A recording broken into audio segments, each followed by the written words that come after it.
आप देख रहे हैं डीसी न्यूज इंडिया और मैं हूं आपके साथ दिव्या। मंगलवार को नेतन्याहू के वॉशिंगटन के साथ आर्थिक संबंधों पर बात करते हुए मैं अमेरिकी मदद बंद करना चाहता हूं, ये सरकारी सहायता जैसे मुझे ये नहीं लगता। इजराइल के प्रधानमंत्री बेंजामिन नेतन्याहू ने अमेरिकी आर्थिक मदद को खत्म करने के लिए एक नई नीति की घोषणा की है। मैं इजराइल की आर्थिक आत्मनिर्भरता पर जोर दिया।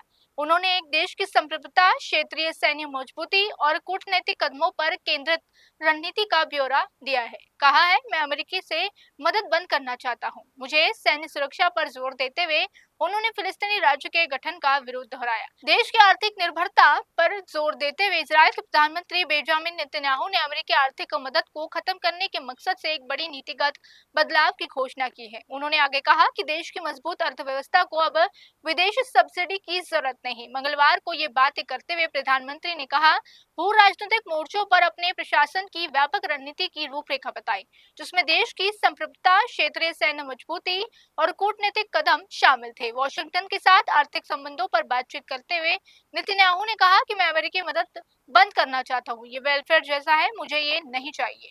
उन्होंने इस बात पर जोर दिया कि इजराइल की मौजूदा आर्थिक मजबूती के कारण बाहरी फंडिंग न बराबर है। उन्होंने कहा कि हमारी अर्थव्यवस्था अब छोटी अर्थव्यवस्था नहीं, हम अमेरिका से मिलने वाली अपनी जीडीपी के एक छोटे हिस्से से खुद को फंड कर सकते हैं।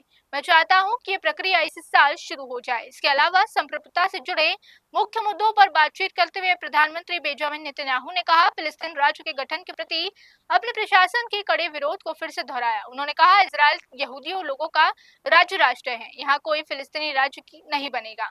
उन्होंने कहा, जहां तक गाजा में बस्तियां हैं फिर से बसाने की बात है तो आपको पहले कार्रवाई करने और बाद में बात करने के तैयार रहना चाहिए।